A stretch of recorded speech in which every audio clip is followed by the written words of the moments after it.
విభజన తర్వాత ఆయన రాజకీయాలను వదిలేశారు, కానీ రాజకీయ పార్టీలకు మాత్రం ఆయన దగ్గరగా ఉంటున్నారు. Welcome to RTV studio. Undavalli Arun Kumar గారు.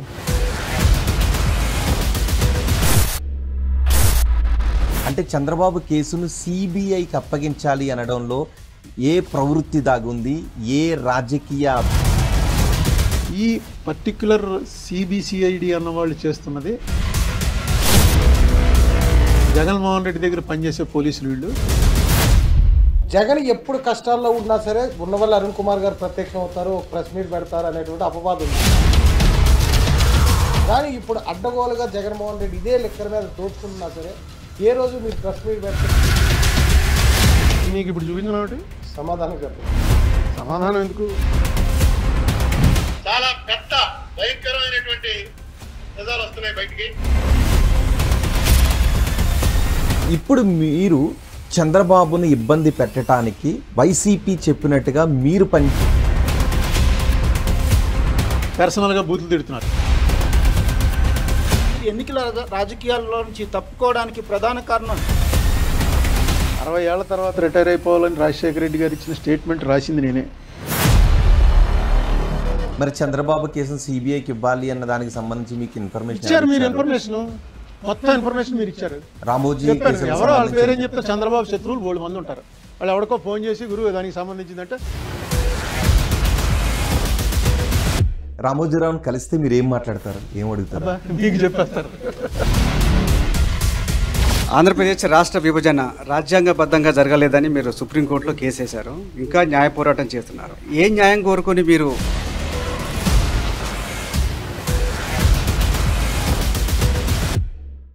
నమస్తే, వెల్కమ్ టు ఆర్టీవీ. విభజన తర్వాత ఆయన రాజకీయాలను వదిలేశారు, కానీ రాజకీయ పార్టీలకు మాత్రం ఆయన దగ్గరగా ఉంటున్నారు. విభజన జరిగి ఇన్నేళ్లైనా విభజన సక్రమంగా జరగలేదు అంటూ సుప్రీంకోర్టులో కేసు వేసి న్యాయ పోరాటాన్ని కొనసాగిస్తున్నారు. ఇక తాజా విషయాలకు వస్తే మార్గదర్శి చిట్ ఫండ్స్ విషయంలో కేసులు వేస్తూ రామోజీరావుని ఉక్కిరి బిక్కిరి చేస్తున్నారు. స్కిల్ డెవలప్మెంట్ కేసును సిబిఐకి ఇవ్వాలి అంటూ ఆంధ్రప్రదేశ్ హైకోర్టులో పిటిషన్ కూడా వేశారు. సో వీటన్నిటిపైన మాట్లాడటానికి ఉండవల్లి అరుణ్ కుమార్ ఆర్టీవీ స్టూడియోకి వచ్చారు, అన్సెన్సార్కి. Welcome to RTV studio. Undavalli Arun Kumar గారు, thank you. Please be seated. Undavalli Arun Kumar గారు, అన్సెన్సార్లో నా మొదటి క్వశ్చన్, రాజకీయాలను వదిలేశాను అని అన్నారు, కానీ రాజకీయ పార్టీలకు మాత్రం చాలా దగ్గరగా ఉంటున్నారు. రాజకీయ పరమైనటువంటి అంశాల చుట్టూనే తిరుగుతున్నారు. తాజాగా చంద్రబాబు కేసు కూడా అది ఎంత పొలిటిసైజ్ అయిందో మనం చూస్తున్నాం. ఆ కేసును సిబిఐకి అప్పగించాలి అంటూ మీరు పిటిషన్ వేసి సంచలనం సృష్టించారు. మీ వెనుక ఏ రాజకీయ పార్టీ పనిచేస్తుంది? వెనకేం లేదు, ఖాళీగా. మీరు న్యాయవాది కాబట్టి ఇలాగే అంటారు. ఫస్ట్ మీరు విత్డ్రా అవ్వాల్సింది ఏంటంటే నేను రాజకీయాలు వదిలేస్తున్నాను అని ఎప్పుడు చెప్పరా.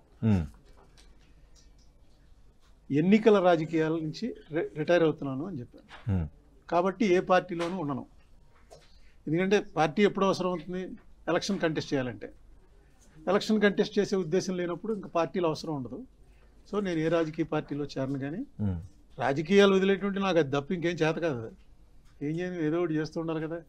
సరే, మీ మీడియా వాళ్ళంతా కలిసి న్యాయవాదిగా బతికించి ఉంచారు. న్యాయవాది కూడా నేను కోర్టుకు వెళ్ళి ప్రాక్టీస్ చేసి బ్రీఫ్లు తీసుకుని డబ్బులు తీసుకుని వెళ్ళి వాదించేటువంటి న్యాయవాదిని కానీ నాకు డిగ్రీ ఉందంటే. నేను ఈ మధ్య రిటైర్ అయిపోయిన తర్వాత కొన్ని కేసుల్లో అపీర్ అవుతున్నాను. బట్ అది కూడా హాబీగానే. ఇట్స్ నాట్ ఏ ప్రొఫెషనల్గా డబ్బులు తీసుకుని చేసిన కేసులు ఏవి లేవు. ఎప్పుడైనా ఫ్రీగానే వెళ్తాను కోర్టుకి. ఒక్క నిమిషం, అయితే ఇక్కడే క్వశ్చన్ అడుగుతాను. అటు డబ్బులు తీసుకుని వేసే వృత్తిపరమైనటువంటి కేసులను వృత్తిపరమైనటువంటి ప్రవృత్తి అంటే చంద్రబాబు కేసును సిబిఐకి అప్పగించాలి అనడంలో ఏ ప్రవృత్తి దాగుంది, ఏ రాజకీయ ప్రోద్బలం దాగుంది? అంటే ప్రైమా ఫేసి ఆ కేసు చూడగానే దానికి తెలుగుదేశం వాళ్ళు అపోజిషన్ ఏం చెప్తున్నారు, గవర్నమెంట్ ఏం పెట్టింది కేసు, ఈ రెండు చూడగానే ఏమర్థమైందంటే ఈ పర్టిక్యులర్ సిబిసిఐడి అన్న వాళ్ళు చేస్తున్నది బయాస్డ్గా చేస్తున్నారు.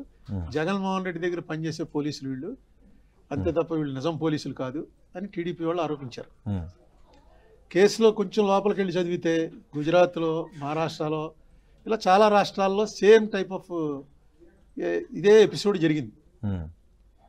సో ఎందుకు దీన్ని సిబిఐ వాళ్ళు తీసుకుంటే దీనికన్నా ఫెయిర్గా ఉంటుందిగా. వాళ్ళే ఎలిగేషన్ చేస్తున్నారు వీళ్ళు సరిగ్గా చేయట్లేదని.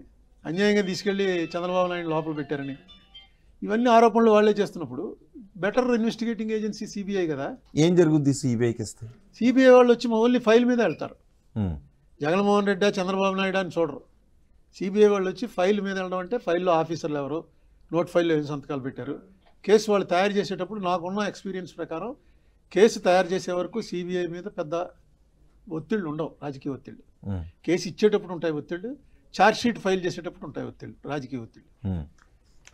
అంటే మోడీ అమిత్ షా కలిపి చేద్దాం అనుకున్నా ఫైలుని మార్చి రాయమని చెప్పి ఏం చెప్తే వాళ్ళు వినరు. ఎందుకంటే సిబిఐని సెలెక్ట్ చేయడమే కొంచెం మంచి ఆఫీసర్లను సెలెక్ట్ చేస్తారు, మంచి రిప్యుటేషన్ ఉన్నవాడు, ఏమీ కూడా వేరే బ్లాక్ మార్కులు లేనివాడు, వాడి ఫైల్ బాగుంటేనే సిబిఐలో తీసుకుంటారు. కానీ తర్వాత సిబిఐ రిపోర్ట్ని తీసి పక్కన పారేయటం, అది కూడా నేను మొన్న ప్రెస్ మీట్లో చెప్పాను. ఎన్ని కేసులు అలాగా సిబిఐ వాళ్ళు ఫుల్గా తయారు చేసిస్తే ఛార్జ్ షీట్ వేయకుండా ఎన్ని కేసులు 20 ఏళ్ల క్రితం నుంచి ఉన్నాయో అవి కూడా మన నెట్లోంచి తీసి అవి కూడా చెప్పాను. బట్ ఇన్వెస్టిగేషన్ అయితే సిబిఐ ఇన్వెస్టిగేషన్ #1 ఇన్వెస్టిగేషన్ ఇండియాలో. అప్పుడు జగన్పై సిబిఐ పెట్టిన కేసుల వెనుక కాంగ్రెస్ ఉందా లేదా? ఈ క్వశ్చన్కి ఆన్సర్ అదే తీసుకున్నాను. చెప్తున్నాను, అదే నా ఎక్స్పీరియన్స్. నా ఎక్స్పీరియన్స్ ఏంటంటే సిబిఐకి అప్పచెప్పినప్పుడు నేను ఎంపీని, జగన్ అరెస్ట్ చేసినప్పుడు నేను ఎంపీని, నేను స్వయంగా వెళ్ళి టాప్ ఎవరైతే ఉన్నారో కాంగ్రెస్లో అందరితో మాట్లాడి ఎట్టి పరిస్థితుల్లో జగన్ అరెస్ట్ చేయొద్దని చాలా ప్రెషర్ తీసుకురావడానికి ప్రయత్నం చేశారు.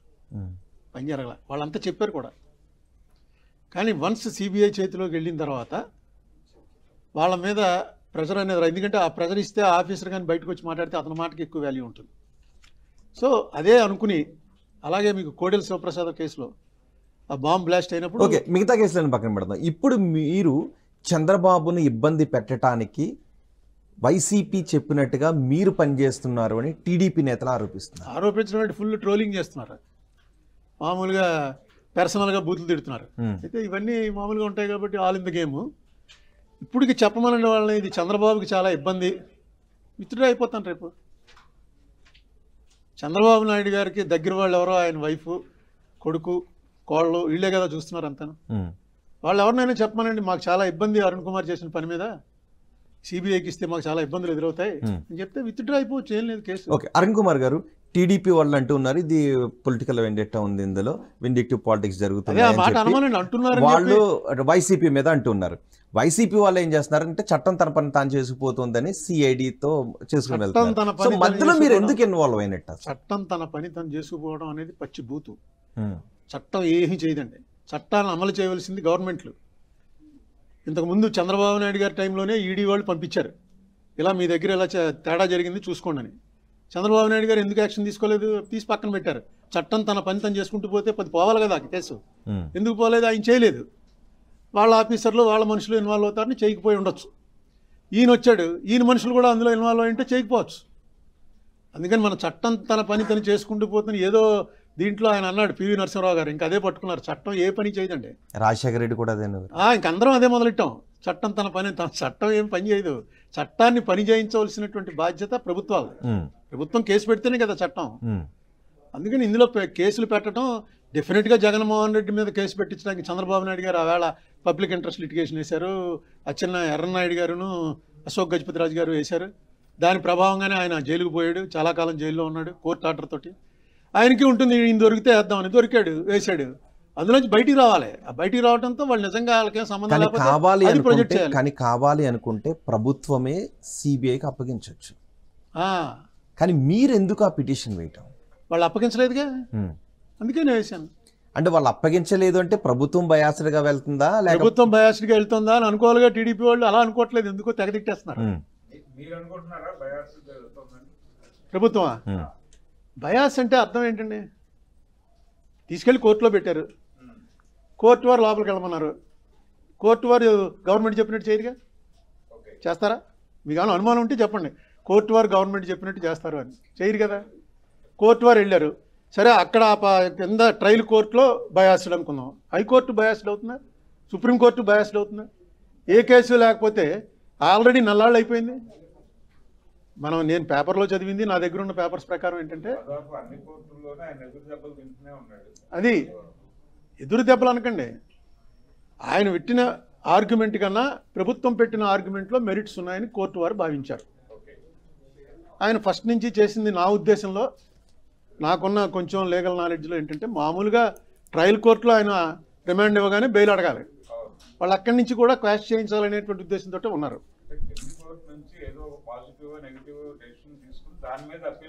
క్వాష్కి వెళ్ళరండి, బెయిల్కి వెళ్ళలేదుగా వాళ్ళు. అదే అక్కడ జరిగింది ఏంటంటే మామూలు అది ప్రొసీజర్, అది మీకు నాకు తెలుసున్నది. వాళ్ళు వెళ్ళలేదు అలాగా. సో అందువల్ల డిలే అవుతుందేమో అనుకుంటున్నాను నేను. రైట్. మీరు ఇంతకు ముందు అన్నారు సిబిఐ ఫైల్ మీదే వెళ్తుంది అని, మరి సిఐడి దేని మీద వెళ్తుంది? సిఐడి వాళ్ళు ఫైల్ మీద వెళ్ళాలి, కానీ సిఐడి కన్నా ఇటువంటి వాటిలో సిబిఐకి ఉన్నటువంటి అనుభవం ఎక్కువ. నెక్స్ట్ మీరున్నారనుకోండి, అక్కడ నేను సిబిఐ వాడిని, ఇక్కడ స్టేట్ పోలీస్, మీరు నాకు పరిచయం ఉంది, రాగానే నవ్వారు, నేను నవ్వాను. సాధ్యమైనంత వరకు నాకు తెలియకుండా మనకు తెలుసున్న మనిషి మీకు కూడా అనిపిస్తుంది, అరుణ్ కుమార్ వచ్చాడా చూడటానికి, అయితే నాకు సేవ్ చేస్తాడులే అని నాకు అనిపిస్తుంది. మనకు బాగా క్లోజ్ ఫ్రెండ్ కదా, ఎక్కడైనా చిన్న లొసుకులో ఇన్ని పక్కన పెట్టచ్చా? ఎందుకంటే ఇవన్నీ క్రిమినల్ కేసులు, జైలు శిక్ష పడే కేసులు. ఎక్కడో చోట చేద్దాం, సాయం చేద్దామని మానవ సహజం అది. నేను అడిగే క్వశ్చన్ అది కదా, మీరు సిబిఐకి ఇవ్వాలి అనుకోవడంలో ఉద్దేశం జగన్మోహన్ రెడ్డి ప్రభుత్వం మీద ప్రేమను చాటుకోవడానికి. ఎందుకన్నానంటే ఒకవేళ సిఐడి బయాస్డ్గా వెళ్తోంది కాబట్టి మీరు సిబిఐకి ఇవ్వండి అని నేను అడగలేదు. టీడీపీ వాళ్ళు జగన్మోహన్ రెడ్డి విండిక్టివ్ పాలిటిక్స్ చేస్తున్నారు కాబట్టి, రివెంజ్ పాలిటిక్స్ చేస్తున్నారు కాబట్టి అలా అనుకోకుండా ఉంటుంది అనే ఉద్దేశంతో నేను సిబిఐకి అప్పగించమన్నాను అని మీరు అంటున్నారు. అంటే మరి ఇందాక మీరు అదే కదా వాళ్ళని అడగమనండి, మేము తప్పుకుంటాను. నాకు తెలుగుదేశం టీడీపీ సమాన దూరం అండి. నాకేం పెద్ద ఇక్కడ బయాస్ లేదు, అక్కడ లేదు. ఏదో రాజశేఖర రెడ్డి గారి కొడుకు కాబట్టి జగన్మోహన్ రెడ్డి మీద నాకు సాఫ్ట్ కార్నర్ ఉంటుంది అన్నదంటే ఉంటుంది. ఎందుకు ఉండదు? చిన్నప్పటి నుంచి తెలుసున్నవాడు ఉంటుంది soft corner. That doesn't mean నాకు తెలుగుదేశం అంటే అసహ్యం ఇంకోటి ఉండదు నాకు. ఎందుకంటే నేను ఏ పార్టీలో లేను. ఇప్పటివరకు నేను రాజశేఖర రెడ్డి గారి కొడుకు సీఎం అయిన తర్వాత ఏనాడు కూడా ఆయన్ని కలవలేదు, ఫోన్లో మాట్లాడలేదు. వాళ్ళ తాలూకా మంత్రుల వాళ్ళు నన్ను ఒరే అనుకునే వాళ్ళు కొంతమంది ఉన్నాం, నువ్వు అని పిలుచుకునే వాళ్ళు కొంతమంది ఉన్నాం. మంత్రులు అయ్యారు వాళ్ళు, ఎమ్మెల్యేలు ఎంపీలు అయ్యారు, పలకరిస్తుంటారు. తెలుగుదేశం చిన్నప్పటి నుంచి మాకు యాంటీ కాబట్టి అందులో పెద్ద ఫ్రెండ్స్ లేకపోతే మళ్ళీ అదే క్వశ్చన్ అడుగుతున్నాను, మీరే ఆన్సర్ ఉండాలన్న కాన్సెప్ట్ తీసేయండి. ఓకే, మీ టీవీ టీడీపీకి సపోర్టా, వైసీపీకి సపోర్టా? ప్రజలకు సపోర్ట్. అలాగే నేను. రైట్. మీరు తప్ప ఇంకెవరో ఉండరేంటి అలాగే? రైట్. అయితే మళ్ళీ నేను అదే క్వశ్చన్ అడుగుతున్నాను, మీరు ఎందుకు సిబిఐకి అప్పగించాలనే పిటిషన్ ఇంకోటి లేదు. సిబిసిఐడి కాకపోతే సిబిఐకి చెప్పాలి. రాజమండ్రి 3 టౌన్ పోలీస్ అప్పగించంటే కోర్టు వారు అంగీకరించరు. కోర్టు వారు అంగీకరించే నోటీసులు ఇచ్చారంటే అర్థం ఏంటంటే అందులో వేసిన పిటిషన్లో కొంచెం సరుకు ఉంది. నేను ఎందుకు అడిగాను, నిజం ఏంటో ఇప్పుడు మీకు చెప్పగలరా చెప్పండి. మీరు ఇంత సీనియర్ జర్నలిస్టు, ఇక్కడ అంతా పెద్ద వాళ్ళంతా కూర్చున్నారు. నిజం ఏంటో ఇప్పుడు చెప్పండి. సీమన్స్ తోటి అగ్రిమెంట్ అయ్యామని చెప్పి వీళ్ళు క్యాబినెట్ తీర్మానం చేశారు. సీమన్స్ వాడు మేము ఎక్కడ అసలు దీంట్లో లేవు, మాకు దీంట్లో ఏ రకమైన సంబంధం లేదు అని సీమన్స్ వాడు గవర్నమెంట్కి తెలియజేశాడు. ఓకే, ఏది నమ్ముతారు మీరు? ఓకే, వాళ్ళు ప్రొడ్యూస్ సిబిఐ వాళ్ళు వచ్చారనుకోండి, డైరెక్ట్ గా జపాన్ ఓ మనిషిని పంపిస్తారు. ఇండియన్ గవర్నమెంట్ పంపించిన మనిషి కనుక సీమన్స్ వాడి దగ్గరికి వెళ్తే ఖచ్చితంగా సీమన్స్ వాడు చెప్తాడు ఆంధ్రప్రదేశ్ అనే స్టేట్ ఉందని వాడికి తెలియకపోవచ్చు. ఇక్కడ ఉన్న సిస్టమ్ ఏంటో వాడికి ఎందుకు? వాడికి అది ఒక సాఫ్ట్వేర్ కంపెనీ, వరల్డ్ లో టాప్ కంపెనీ. ఇండియన్ గవర్నమెంట్ అడుగుతోంది ఏంటి నువ్వు పలానా టైంలో ఇది కాంట్రాక్ట్ చేసావా లేదా అని. వాడు యథార్థం చెప్తాడు, ఎస్ మేము ఎంత సప్లై చేసామని చెప్తే తెలుగుదేశానికి అడ్వాంటేజ్. సిఐడి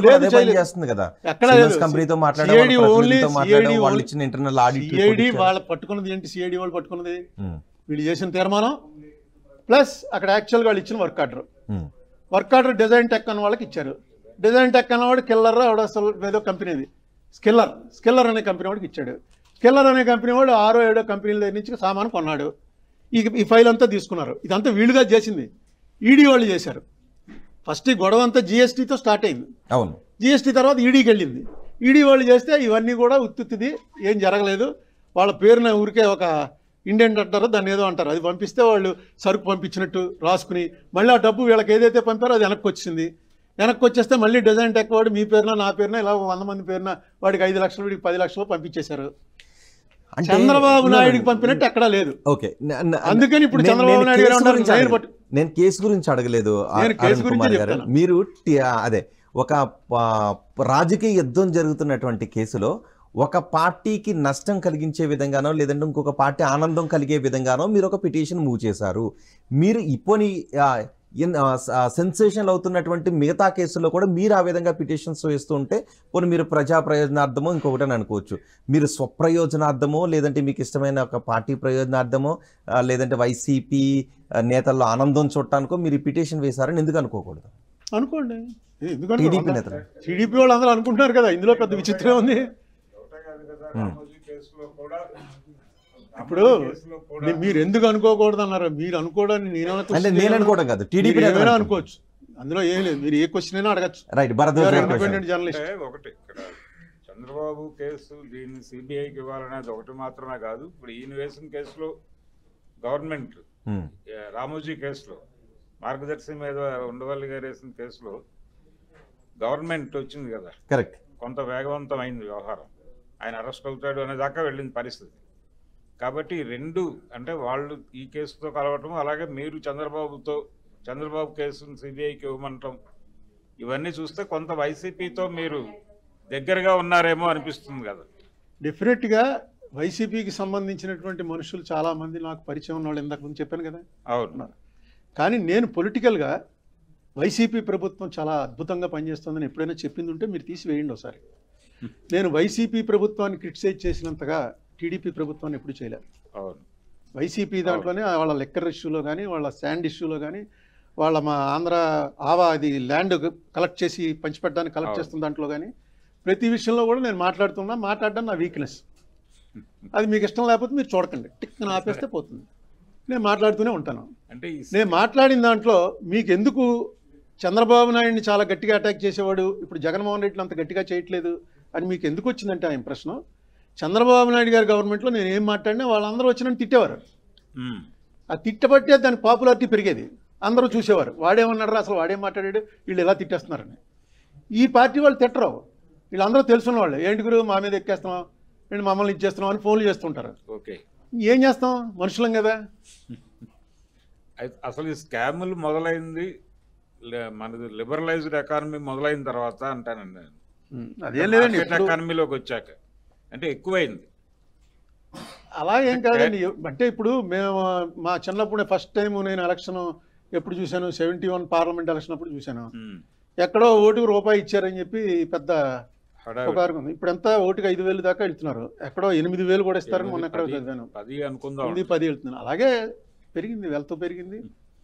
లేదు అంటే పర్టికులర్గా ఈ మార్కెట్ ఎకానమీలోకి వచ్చిన తర్వాత ప్రైవేట్ అంటే ఒక రకమైన అప్పుడు తక్కువ మంది చేసేవారండి మార్కెట్ ఎకానమీ కాకముందు. వ్యాపారము రాజకీయము రెండు చట్టపట్టాలు ఇండియాలో అత్యుత్తమమైన వ్యాపారము రాజకీయం. అదే వ్యాపారము రాజకీయం చట్టపట్ట కాదు, ఇదే ఫస్ట్ అండి. దీని తర్వాత ఇండస్ట్రీస్.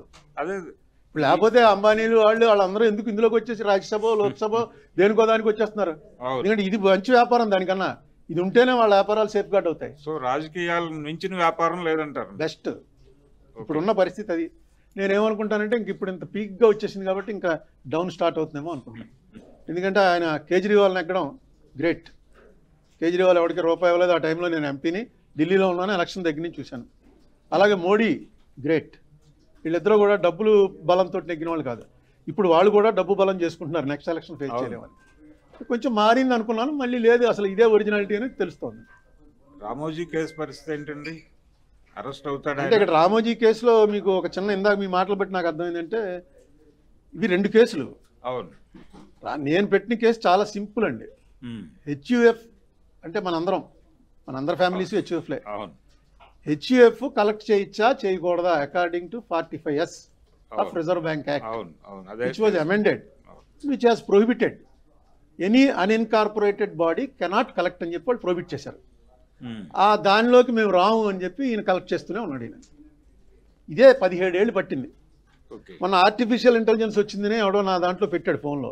ఇలా ఫస్ట్ క్వశ్చన్ కొట్టాను, whether HUF can collect deposits according to 45S or not. మీ దగ్గర ఉంటే మీరు కూడా కొట్టి చూడండి. వెంటనే వచ్చేసింది 45S has prohibited HUF from collecting. అంటే వాడు ఎవడో అది ఎక్కడి నుంచి చేస్తాడో తెలియదు కానీ ఆర్టిఫిషియల్ ఇంటెలిజెన్స్ వాడికి కూడా తెలుసు, కానీ మనం దాన్ని తీసుకొచ్చి చేయలేకపోతున్నాం. రేపు జనవరిలో వేశారు, మళ్ళీ వాయిదా వేశారు. హరీష్ సాల్వే గారు వచ్చారు దానికి కూడా. ఆయన ఎక్కడో దీనిలో వస్తాడు, కంప్యూటర్ ఆన్లైన్ వచ్చి ఆయన కూడా మన ఫైనాన్షియల్స్ మీద వేశారు. ఇప్పుడు ఇక్కడ జగన్ చేస్తున్నది మార్గదర్శి చిట్ ఫండ్స్ మీద. సో టోటల్లీ డిఫరెంట్ ఇది. రైట్. అసలు మార్గదర్శి చిట్ ఫండ్స్లో కానీ మార్గదర్శి ఫైనాన్షియల్స్లో కానీ ప్రజలకు ఏమన్నా ఇబ్బంది జరిగిందా? ప్రజల డబ్బులు ఏమన్నా పోయాయా? ప్రజలు అంటే ఎవరు చెప్పండి. అది గంజాయి తాగటం వల్ల మీరు కానీ మీ కుటుంబంలో కానీ ఎవడన్నా పాడైపోయాడా చెప్పండి. ఇక్కడ ఉన్నవాళ్ళు ఎవరన్నా మనం ఎందుకు గంజాయి పట్టుకున్నారని కానీ అంత పెద్ద ఫోకస్ చేసి చూపిస్తాం అంటే అది ప్రమాదకరమైంది అని తెలుసు మనకి. కుటుంబాల వరకు కూడా రాకూడదని మీరు అన్నారు. అలాగే ఏదైనా ఒక యాక్ట్ చేసిన తర్వాత ఆ యాక్ట్ ఫాలో అవ్వకపోతే దానివల్ల చాలా ప్రమాదాలు ఉంటాయని యాక్ట్ చేస్తారు. యాక్ట్ నేను ఫాలో అవ్వను, నా వల్ల ఎవడు నష్టపోలేదు అంటే కుదరదు. అలాగా ఇప్పుడు అబ్బాయికి అమ్మాయికి ఇష్టమై ఇద్దరు ఇళ్ళు లాడ్జిలో రూమ్ తీసుకున్నారండి, వీళ్ళు ఎవరు వెళ్ళి రైడ్ చేయడానికి? వీళ్ళకి ఏంటి సమయం రైడ్ చేసి పట్టుకుపోతారు. మనం నలుగురం కూర్చొని ప్యాక్ ఆడుకుంటుంటాం, ప్యాక్ ఆడకూడదని ఎక్కడైనా ఉందా, రమ్మీ ఆడకూడదని పోలీసు వాళ్ళు వచ్చి పట్టుకుపోతారు. ఏంటి కేసు ఎలా పెడతామంటే దీనివల్ల చాలా ప్రమాదం అని జనరల్గా మనం నమ్మాం కాబట్టి ప్యాక్ ఆర్డర్ రాయిళ్ళు అరెస్టు ఇవన్నీ వేస్తుంటారు మీరు. అలాగే మార్గదర్శి చిట్ ఫండ్స్ వారు కూడా మేము చిట్ ఫండ్స్ యాక్ట్ ఫాలో అవ్వట్లేదు అని క్లియర్గా సిబిసిఐడి వారి ఇంటికి వెళ్ళి వారిని అడిగితే చెప్పారు. వారు మాకు చిట్ ఫండ్ యాక్ట్ వర్తించదు అని చెప్పారు. మేము కంపెనీ యాక్ట్ ప్రకారం వ్యాపారం చేస్తున్నాం, చిట్ ఫండ్ యాక్ట్ మాకు వర్తించదు అన్నారు. అన్న తర్వాత కూడా వీళ్ళు కేసు పెట్టకపోతే ఇంకెందుకు గవర్నమెంట్? మరి ఎందుకు మీరు 2006లో స్టార్ట్ చేశారు ఈ పోరాటాన్ని? అప్పటి నుంచి ఎందుకు సుదీర్ఘంగా జరుగుతోంది? మాది పోరాటం కోర్టులో పడ్డాక ఏముంది, కోర్టు ఎక్కాం అయింది. ఇదిగో ఆయన ఇక్కడ కోర్టులో కొట్టేశారు. న్యాయస్థానాల్లో కూడా రామోజీరావు వాదనకు బలం చేకూర్చే మెరిట్స్ ఏమైనా ఉన్నాయా అని అనకూడదు. నేను న్యాయస్థానాలని మనం న్యాయస్థానాల గురించి కాదు, రామోజీరావు వాదనలో ఆయనకు బలం చేకూర్చే మెరిట్స్ ఏమైనా ఉన్నాయని అడిగాను. ఇది చాలాసార్లు చెప్పాను నేను. ఆయన అసలు ఆంధ్రప్రదేశ్ గవర్నమెంట్ని పార్టీయే చేయలేదు. తెలంగాణ గవర్నమెంట్ కేసీఆర్ గవర్నమెంట్ని పార్టీ చేసి హైదరాబాద్ కోర్టులో టక్కన అర్జెంటుగా ఎలక్షన్ హడావుల్లో అందరూ ఉండగా రప్పించుకున్నాడు. తెలంగాణ తరఫున లేచిన పబ్లిక్ ప్రాసిక్యూటర్ నోరెత్తలేదు, ఆటోమేటిక్ కేసు కొట్టేస్తారా? ఇప్పుడు మీ మీద కేసు అండి, మీరు పొడిచారని జడ్జిగా ఆయన ఉన్నారు, మీరిద్దరూ ఓకే. ఆయన నేను ప్లేడర్, నేను చెప్పాలి. ఆయనేమో ప్రాసిక్యూటర్, నేను మీ తరఫు ప్లేడర్ని. చూడండి ఈయన గుడ్డివాడు, జడ్జి గారు గుడ్డివాడిని చూడండి, ఈయన మర్డర్ చేయగలడా అంటే ఆయన చెప్పాలి. ఆయన గుడ్డివాడు ఏంటండి, వచ్చి బోన్లోకి ఎక్కాడు అందరూ ఎదుర్కొన్నా ఆయన చెప్పాలి. ఆయన ఏం మాట్లాడలేదు. జడ్జి అడిగారు ఏమండి మీరేమంటారు దీనికని, పబ్లిక్ ప్రాసిక్యూటర్, అది కూడా రికార్డ్ చేశారు. పబ్లిక్ ప్రాసిక్యూటర్ గారు నోరెత్తలేదు, ఆటోమేటిక్గా గుడ్డివాడు మర్డర్ చేయలేడు అని చెప్పి కేసు కొట్టేశారు. ఇలాగే ఉంటుంది, సాక్ష్యం మీదే వెళ్తారు తప్ప జడ్జి గారు ఈ కళ్ళు కనబడుతున్నాయని నాకు అనుమానం వచ్చింది అనడానికి లేదు. కానీ ఇప్పుడు సుప్రీంకోర్టు తీర్పులు ఉన్నాయి కదా, అవి ఇలాగే ఉంటాయి. సాక్షి మీదనే కాదు, ఎక్కడైనా సరే కోర్టులో వెళ్ళేది చట్టమే వెళ్తుంది తప్ప ధర్మం వెళ్ళదు. ఒక్కోసారి చట్టం ధర్మం అవ్వచ్చు. అంటే రామోజీరావు ధర్మం ప్రకారం చేశారు కానీ చట్ట ప్రకారం చేయలేదని అంటారా? అక్కడ ఏం జరుగుతుందో చూద్దాం రేపు కోర్టులో. ఇప్పుడు కోర్టులో ఉన్న కేసు నా వాదన ఏంటంటే 45S అనే దాని ప్రకారం యూఆర్ ప్రొహిబిటెడ్. ఆయన వాదన ఏంటంటే 45S నాకు వర్తించదు. ఇది ఇప్పుడు 17 ఏళ్ళ తర్వాత బెంచ్కి వచ్చింది సుప్రీంకోర్టులో. చూద్దాం ఏమవుతుందో. పెద్ద పెద్ద లాయర్లు ఉన్నారు, నేను పార్టీని పర్సన్, హరీష్ రావు ఒకవైపు, నేను ఒకవైపు. చూద్దాం. నాకు అనుకూలంగా వచ్చింది అనుకోండి, నిజంగా చట్టం ధర్మం ఉందా అనమాట. రాలేదనుకోండి పెద్దవాళ్ళని తీసుకొస్తే వాళ్ళు నేనే ఏంటి అంటే అప్పుడు రామోజీరావు పైన కేసు వేయడానికి రాజశేఖర రెడ్డి కళలో ఆనందం చూడటానికి, ఇప్పుడు చంద్రబాబు కేసును సిబిఐకి ట్రాన్స్ఫర్ చేయండి అని అడగడానికి ఆయన కుమారుడు జగన్మోహన్ రెడ్డి కళలో ఆనందం చూడటానికి చేస్తున్నారు. ఎందుకంటే అగ్రిగోల్డ్ లాంటి కేసులు ఇంకా చాలా ప్రజలు ఇబ్బంది పడుతున్న కేసులు చాలా ఉన్నాయి. వేడి జోలికి మీరు వెళ్ళలేదు. కేవలం ఈ 2 విషయాల్లోనూ అంత ఎందుకు కేసుల్లో వెళ్తానంటే మీరెవరు కూడా వాడిని పట్టించుకోవడానికి ధైర్యం లేని పరిస్థితిలో ఉంటుంది. రామోజీరావు మీద మీరు ఎవ్వరు మాట్లాడలేరు. ఆ ధైర్యం మీకు లేదు, మీడియాకి లేదు, ఎవరికి లేదు. ఇప్పుడంటే ధైర్యం వచ్చింది కానీ ఆయన పేరెత్తితే ఉనికిపోయే పరిస్థితిలో ఉన్నప్పుడు నేను వెళ్ళాను ఏమండి. అలాగే పట్టిసీమ గొడవలో నేను వెళ్ళాను, అలాగే పోలవరం గొడవలో ఇవాళకి వెళ్తున్నాను. నేను వెళ్ళేవి ఎలాంటి వాటిలో వెళ్తానంటే ఎవరికి కూడా దాని మీద వెళ్ళడానికి భయం అనుకుంటే నేను వెళ్తాను. ఎందుకంటే అలా వెళ్ళినప్పుడు నాకు అద్దంలో నా కళ్ళలో నాకే ఆనందం కనబడుతుంది. అది చూసుకుంటాను నేను. రాజశేఖర రెడ్డి కళ్ళు, జగన్మోహన్ రెడ్డి కళ్ళు మీ కళ్ళు కాదు, నాకు కూడా కళ్ళు ఉన్నాయి కదా. అద్దంలో చూసుకున్నప్పుడు కరెక్ట్ మనం చేసింది రైట్ అని. అలాగే ఇది చేసాం. ఇది ఈయనకి సిబిఐ ఎంక్వైరీ చేయడం అనేది ఆయనకి అడ్వాంటేజ్ కూడా ఉంటుందా? డెఫినెట్గా చంద్రబాబు నాయుడికి కేసు కరెక్ట్గా తెలుస్తారు. ఇప్పుడు వాళ్ళు చేసే ఎలిగేషన్ ఏంటండి, రెడ్డి అని పేరున్న ఆఫీసర్లందరినీ పక్కన పెట్టేశారు మీరు. పూర్తిగా రెడ్డి ప్రభుత్వం అయిపోయింది. మిగతా వాళ్ళని తీసుకొచ్చి చంద్రబాబు నాయుడిని జైల్లో పెట్టడానికి ఇదంతా తయారు చేసి కుకప్ చేశారు. ఇదే కదా వాళ్ళ ఆరోపణ. ఖచ్చితంగా అది నిజమైతే సిబిఐ అటువంటి కేసులు టేకప్ చేయదు. మోడీ కాదు ఎవరున్నా సరే. అసలు సిబిఐకి ఎవరు వాళ్ళు? వాళ్ళు హాని చేద్దాం అనుకున్నప్పుడు సిబిఐకి వాళ్ళు ఎవరు, సిబిఐ కూడా ఒక లెటర్ రాస్తే చాలు, మా దగ్గర ఇప్పటికే 766 కేసులు ఉన్నాయి, ఈ కేసు టేకప్ చేయడానికి మాకు టైం లేదు అని లెటర్ రాస్తే చాలా అయిపోయింది. మీకు ఆ కేసులు అలాగే రాశారుగా, మన జగన్మోహన్ రెడ్డి కేసులోనే అనుకుంటా. దాని తర్వాత లేకపోతే చంద్రబాబు నాయుడు రామోజీరావు మీద ఒక కేసు వేస్తే ఇది టేకప్ చేయడానికి మాకు టైం లేదని రాశారు కదా. అప్పుడు నూతి రామ్మోహన్ రావు గారు, జస్టిస్ నూతి రామ్మోహన్ రావు గారు సిబిఐకి అప్పచెప్తే సిబిఐ వారు ఒక రిప్లై ఇచ్చారు, ఏమంటే మా దగ్గర ప్రస్తుతం ఇన్ని కేసులు టేకప్ చేయడానికి మెన్ అండ్ మెషినరీ లేరు అని. అలా ఏదో ఇచ్చేస్తారు రేపు. ఏంటి నా పిటిషన్ వేసేస్తే కేసు అయిపోయినట్టుగా అనుకుంటా. 40 మంది ప్రతివాదన చేసి వేశారు, ఎవరెవరు అందరినీ అందుకే పెట్టాను నేను. వాళ్ళకి ఉత్తినే గవర్నమెంట్ ఆఫ్ ఆంధ్రప్రదేశ్ ఒక్కళ్ళని పెడితే అది లాలూచి. నేను వాళ్ళందరినీ ఎవరెవరినైతే వాళ్ళు ముద్దాయిలు చేశారో వాళ్ళందరినీ పెట్టాను. ఈడీ ముద్దాయిలు చేసిన వాళ్ళని, వాళ్ళందరూ పేర్లు సంపాదించడం చచ్చేంత పని అయింది. అందరి పేర్లు ఎందుకు పెట్టామంటే వాళ్ళందరూ రేపు కౌంటర్ వేయచ్చు. రేపు చంద్రబాబు నాయుడు గారు కౌంటర్లో నాకు సిబిఐ ఈజీ వీళ్ళదే కరెక్ట్, మీరు అది వేయకుండా నేర్చుగా ఆయన కూడా చేసాం. దీనికి ఎంత రియాక్షన్ ఎందుకు వచ్చింది? చంద్రబాబు నాయుడు గారే ఇది చాలా నాకు అన్యాయం జరిగిందని ఫీల్ అవుతున్నాడని నాకు అనుమానం వచ్చింది. ఎందుకంటే ఆయన్ని కలవటానికి వెళ్ళిన మంత్రులంతా లోపల కలిసి బయటకు వచ్చి నన్ను బూతులు తిట్టి వెళ్ళిపోతున్నారు. మా రాజమండ్రియే కదా, లోపలికి వెళ్ళడం, చంద్రబాబు గారిని కలవటం, బయటికి రావటం, మీ మీడియా దగ్గర నన్ను బూతులు తిట్టడం, పోవటం. దాంతో లోపలికి వెళ్ళినప్పుడు ఆయన ఫీల్ అవుతున్నాడు అనమాట. ఇదేంటిది సిబిఐకి అప్పచెప్తే ఏంటంత నాకు అర్థం కాల. నిజంగా వాళ్ళకి అంత ఇన్కన్వీనియన్స్గా ఉందనుకోండి, నాకేమి జగన్మోహన్ రెడ్డి దీనివల్ల ప్లస్ అవుతాడని నేను అనుకుని ఇలా వీళ్ళ చేతుల్లోంచి అప్పచెప్తే డెఫినెట్గా న్యాయం జరుగుతుందేమో అనుకున్నాను. మిమ్మల్ని ప్రసాద్ క్వశ్చన్ అడగాలనుకుంటున్నారు సార్. ఇప్పటి వరకు జరిగిన పరిణామాలు చూస్తే ఇవన్నీ కూడా కక్ష సాధింపని ప్రతిపక్షాలు ఆరోపిస్తున్నాయి, లేదా ఇప్పుడు అధికార పక్షం మాత్రం అతను నిజంగా పాల్పడ్డాడు కనుక తాము శిక్షిస్తున్నామని అధికార పార్టీ చెప్తారు. నిజంగా మీకు తెలిసినంత వరకు వచ్చే ఎన్నికల నాటికైనా చంద్రబాబు నాయుడు బయటకు వస్తాడా రాడా? జ్యోతిష్కులను అడగాలి. జ్యోతిష్కులు న్యాయ కోవిదులను కాదు అడగాల్సింది. నేను న్యాయ కోవిదుని కాదు, అది ముందే చెప్తున్నాను. న్యాయశాస్త్రం న్యాయ కోవిదునో లేకపోతే మేధావనో తప్పుడు ఆలోచనలో ఉండకండి. నేను ఆ రెండూ కాదు. నేను చాలా యావరేజ్. ఈ దేశంలో ఉన్న 90% జనం ఎంత ఉందో అంతే ఉంది. మీ అందరికన్నా చాలా తక్కువ ఉంటుంది నాకు. అందులో ఇప్పుడు పెద్దవాడిని అయిపోయాను, ఇంకా డిటాచ్మెంట్ వచ్చేసింది. సో దానికి నేను సమాధానం చెప్పలేను. ఎందుకంటే వాళ్ళు ఇంకా పీటీ వారెంట్లు పెట్టుకుని ఉన్నారు, వరుసగా కేసులు పెట్టుకుని ఉన్నారు. వాళ్ళ గవర్నమెంట్కి ఏదో ఒక స్ట్రాటజీ ఉంటుంది, ఈయన ఇంతకాలం లోపల ఉంటే మంచిది అని ఏదో స్ట్రాటజీ ఆలోచించుంటారు. సో ఎప్పుడు బయటకు వస్తాడో నేను చెప్పలేను. మీకు తెలిసిన స్ట్రాటజీ ప్రకారం నాకు తెలిసి మామూలుగా అయితే అసలు ఫస్ట్లోనే వచ్చేయాలి. ఎందుకంటే ఆయన మామూలు రిమాండ్ అనగానే ఆ పెద్ద ఢిల్లీ ప్లేడర్లు రాక్కలేదు. అక్కడ లోకల్గా ఉన్న చిన్న ప్లేడర్ ఎవరన్నా వెళ్ళి 70 ఏళ్ళు దాటి, నేనే ప్లేడర్ని అనుకోండి, నేను ఇవేం వాదించను. అమ్మ 70 ఏళ్ళు దాటిపోయిన మనిషి, ఆయనకు ఒంట్లో బాగోలేదు, ఆరోగ్యం మంచిది కాదు, ఇంటి దగ్గరే ఉంటాడు, ఎక్కడికి వెళ్ళడు, ఎప్పుడు పిలిస్తే అప్పుడు వస్తాడు, పాస్పోర్ట్ మీ దగ్గర పెట్టుకోండి, ఎక్కడికి పోతాడు. సేమ్ పివి నరసింహారావుకి ఇదే ఆర్గ్యుమెంట్ చెప్పాడు అతను, ఆనంద్ చెప్తే వెంటనే బెయిల్ ఇచ్చాడు. బెయిల్ రాదనుకున్నది ఇంకా కేసు మెరిట్స్లోకి వెళ్ళకూడదండి. ఎప్పుడు ట్రయల్ కోర్టులో ఏం మాట్లాడాలో అది మాట్లాడాలి. అది కాకుండా వీళ్ళు అక్కడి నుంచే ప్యాషన్, అంటే ఆయనకి కడిగిన ముత్యంలా బయటికి రావాలి అనేటువంటి ఒక ఆలోచన ఉంది, అందులో తప్పు లేదు. దానివల్ల ఈ రిస్క్. ఇప్పుడేమో రేపు సుప్రీంకోర్టులో కొట్టేశారనుకోండి కేసు 17A ప్రకారం, అప్పుడు ఏం జరుగుతుంది అన్నది ఫస్ట్ ఆఫ్ ఇట్స్ కైండ్ అవుతుంది. ఇది వెంటనే గవర్నర్ పర్మిషన్ ఇచ్చి మళ్ళీ అరెస్ట్ చేయొచ్చు. ఇది ఏమవుతుందో చూడాలి. ఇది గవర్నర్ పర్మిషన్ లేదు, ఇది పూర్తిగా టెక్నికల్ అనమాట.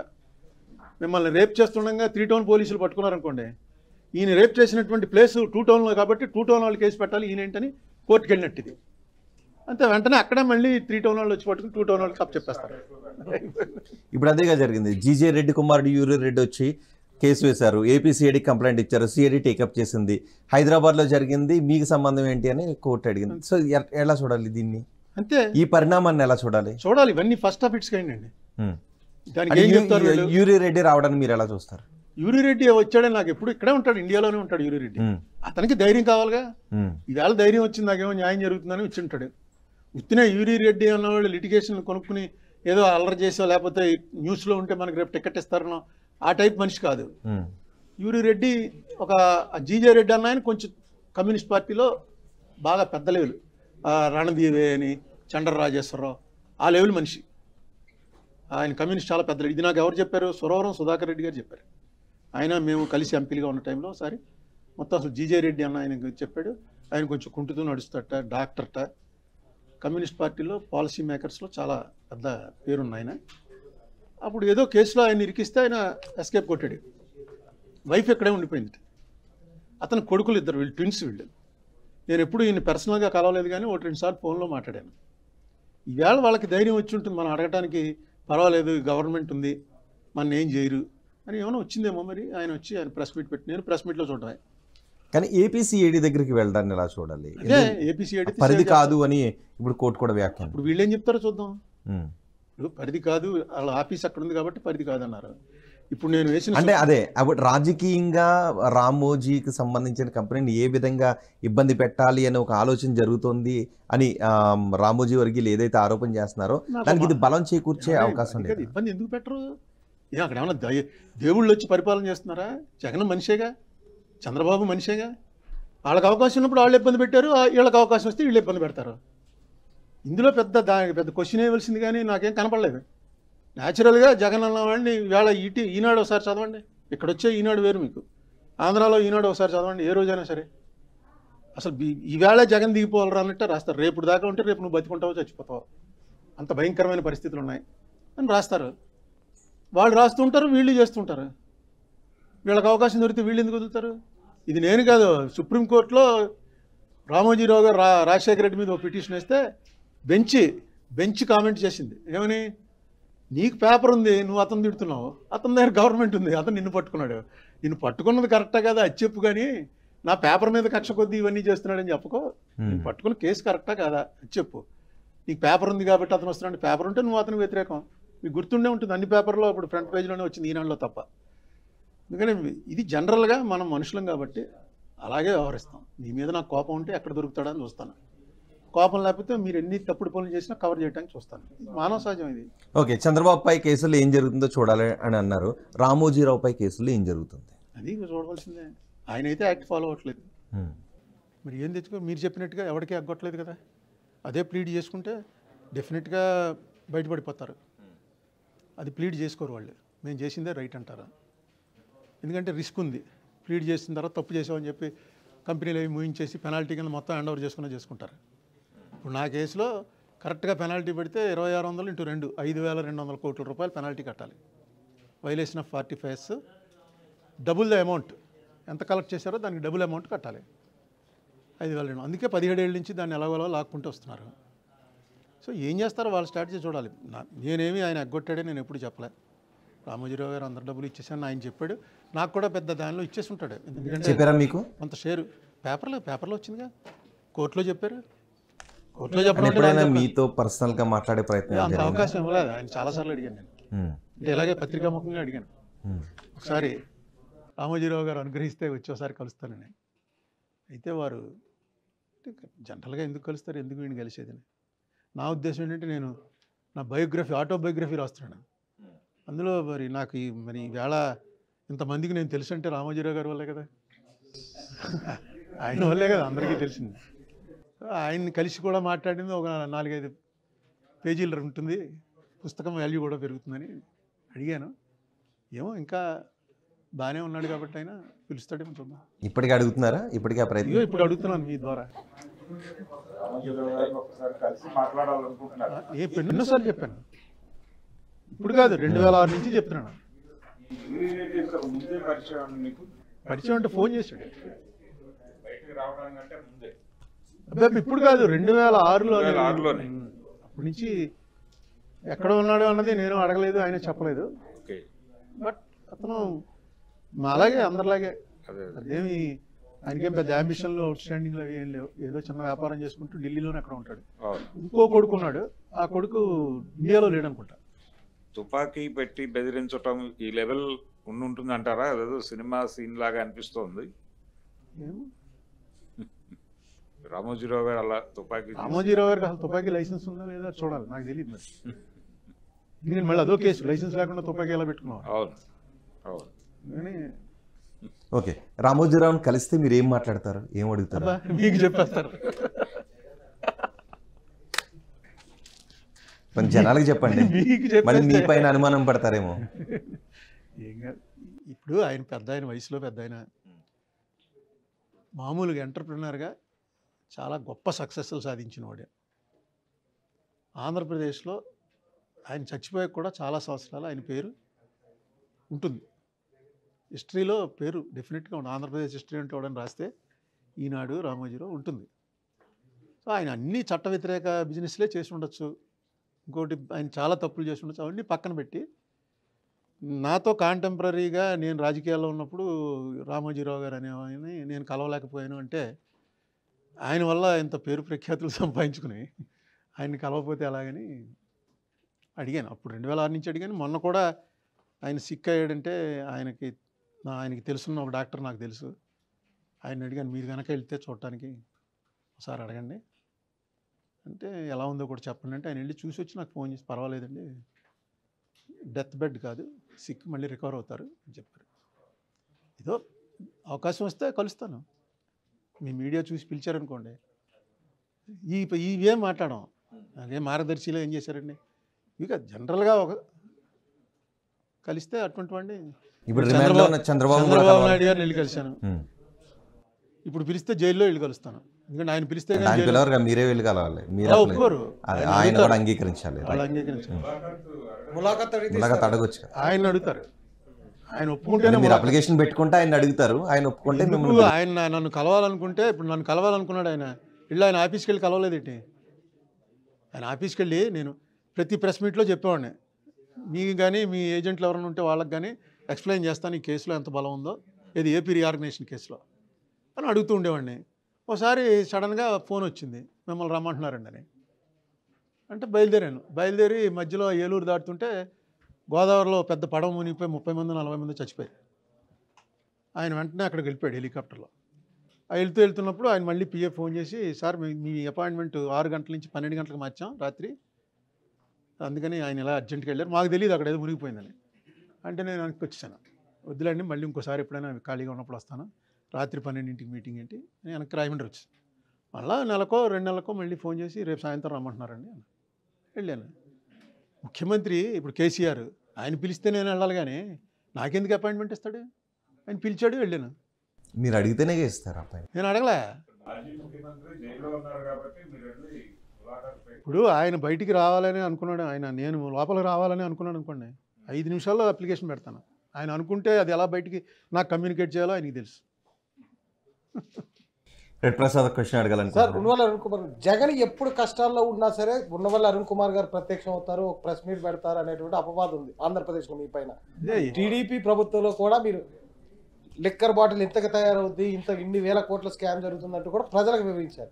కానీ ఇప్పుడు అడ్డగోలుగా జగన్మోహన్ రెడ్డి ఇదే లిక్కర్ మీద దోచుకుంటున్నా సరే ఏ రోజు మీరు ప్రెస్ మీట్ పెట్టలేదు, అది చూపించలేదని ప్రజలు అంటున్నారు. దీన్ని మీరు ఏం సమాధానం? మీకు ఇప్పుడు చూపించిన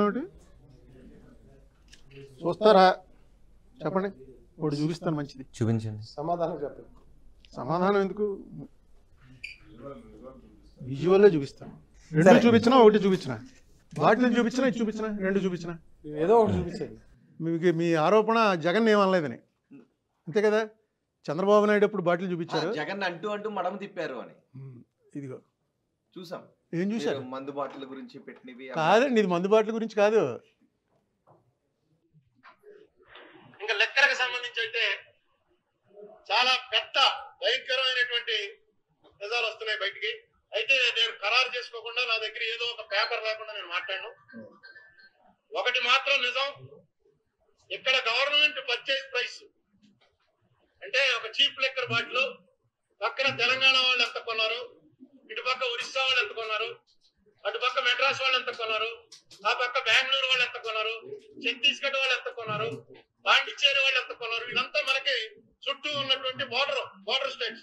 ఆ స్టేట్లలో చీప్ లెక్కర్ ఏ రేట్ లో కొన్నారు అన్నదానికి ఆంధ్రప్రదేశ్ గవర్నమెంట్ ఏ రేట్లు కొంది అన్నటువంటి చూస్తే కేసుకి ఇంత అని చెప్పి హైయెస్ట్ ప్రైస్ కొన్నారు. ఇక్కడ కేసుకి ఇంత పర్సంటేజ్ తీసుకుంటున్నారు. కొనుగోలు తగ్గిపోయిందంటే జనం మారేస్తున్నారు. తాగుడు మానేయటం వల్లే కొనుగోలు తగ్గిపోయింది. నేను కోరుకున్నది ఇదే అని ఆయన అంటున్నాడు, కానీ అది కాదు కారణం. మీకు చుట్టూతో ఉన్న అన్ని బోర్డర్ స్టేట్ల నుంచి లెక్కలు వచ్చేస్తుంది. మన చుట్టూతో ఉన్న అన్ని స్టేట్లలో రేట్లు ఇక్కడ కన్నా సగం ఉంటే ఆపేస్తే ఉందండి. నాకు సరే శుభ్రంగా కాచేస్తారు. కరోనా టైంలో కొట్లన్నీ కట్టేసినప్పుడు లీటర్ 300, ఇప్పుడు కొట్లు తెరిచాక లీటర్ 500. ఇంకోటి ఉంది, ఇంకా ఇవన్నీ మీరు చూడకపోతే నాదే తప్పు. చూసాం అది ఎన్ని వేల కోట్ల స్కామ్ జరిగిందో చెప్పలేదు కదా. ఏంటి, అప్పుడు ఏం చెప్పారో చూడండి. అరుణ్ కుమార్ గారు ఇప్పుడు అనేది ఏంటి అంటే కూడా నేను బాటిల్ చూపించి చేసింది మీరు వాటి మీద ఏమన్నా వాటిని న్యాయపరమైన చూపించి పోరాటం చేసిన చేశారా? అసలు కేవలం చంద్రబాబు ప్రెస్ మీట్ నాయుడు పెట్టి గాని, వదిలేశారా? గవర్నమెంట్ కానీ వేరే ఎత్తలేదు నేను. కాంగ్రెస్ కూడా అన్ని గవర్నమెంట్లు ఇదే చేస్తున్నాయి. 8 రూపాయల్లో తయారైన బాటిల్ 50 రూపాయలకు అమ్ముతున్నారు అది నేరమా? అని అదే చెప్పాను. అది నేరం అని కాదు, జనాలకు తెలుసుకోవడానికి. ఒరే అబ్బాయి మీరు తెలుసుకోండి, ఇది ఇంక్లూడింగ్ కాంగ్రెస్ పేరు కూడా ఎత్తాను. అంటే అలాంటి మా కాంగ్రెస్ టైంలోనే అలవాటు చేస్తారు. ఇదే రెవెన్యూ అయిపోయింది. చంద్రబాబు ఇందులో డబ్బులు తినేస్తున్నాడని ఎక్కడా చెప్పలే. ఇక్కడ జగన్మోహన్ రెడ్డి దాంట్లో డైరెక్ట్గా ఏం చెప్పాను, కేసుకి ఎంత అని చెప్పి తీసుకుంటున్నారు, ఇది వెంటనే అరికట్టాలని చెప్తే ఇది మీరు చూడకపోతే నాదే తప్పు. అదే మీరు ఇగో బాటిల్ సినిమాల్లో అట్లా చూపిస్తుంటారు. నారాయణ అనేటువంటి ఒక కామెడీ యాక్టర్ ఒక సినిమాలో చూపిస్తుంటే మందు కొట్టడానికి వెళ్ళి వచ్చి మందు కొట్టడానికి వెళ్ళి ట్యాక్స్ ఎంత కొట్లు తెరవలేదని అన్నాడు. వచ్చేసారా? ఎందుకంటే ఇప్పుడు 24 గంటలు అమ్మమని అమ్మకపోతే నాకు అర్థమైంది. ఇప్పుడు మీరు వైసీపీ ప్రభుత్వంపై చేసిన ఆరోపణలు నేను ఆరోపణ చేశాను అని అంటున్నారు కదా. చూడండి, లాస్ట్ టైం చెప్పాను.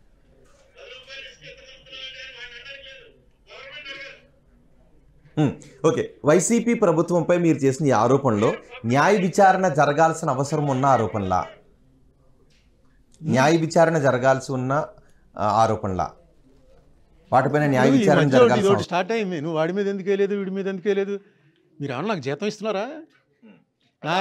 నాకు ఎవ్వడూ బయట పెట్టని విషయాలే నేను బయట పెడతానని చెప్పాను. ఇది రోజు మాట్లాడుతుంటారు, రోజు టీడీపీ వాళ్ళు ఇదేగా చెప్తున్నారు సారా గురించి, ఇసుక గురించి. ఏం వాళ్ళు పబ్లిక్ ఇది వేయలేరా? మీరు ఆల్రెడీ పబ్లిక్ ఇంట్రెస్ట్ లిటిగేషన్ వేశారు కదా సిబిఐకి ఇమ్మని.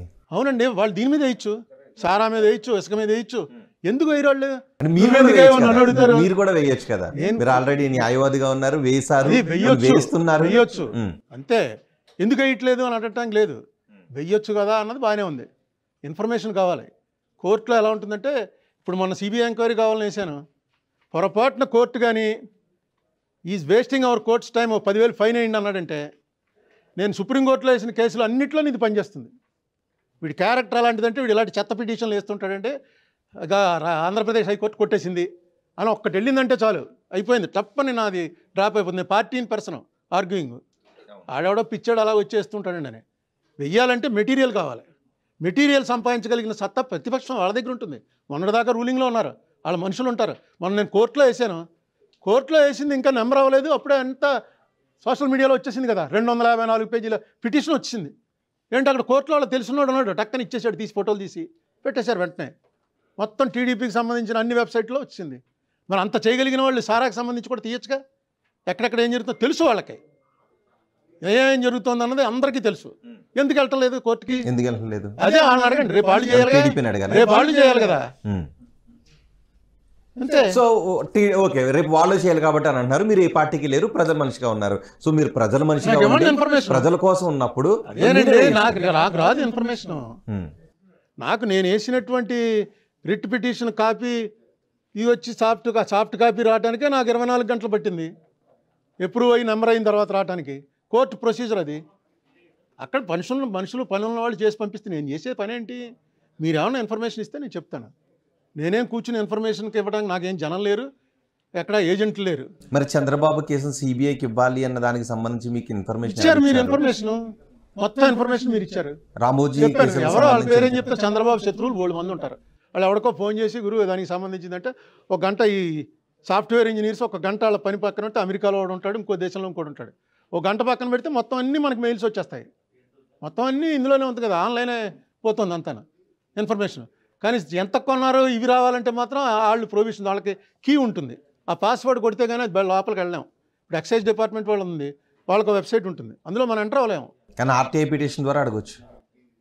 ఆర్టీఐ పిటిషన్ ద్వారా నేను అడిగాను, నేను ఇదే ఇన్స్పెక్షనే అడిగాను. ఇప్పుడు కాదు, 2020లోనే అడిగాను. ఇవ్వకపోతే మళ్ళీ కోర్టుకు వెళ్ళాలి, మళ్ళీ అప్పీల్ చేయాలి.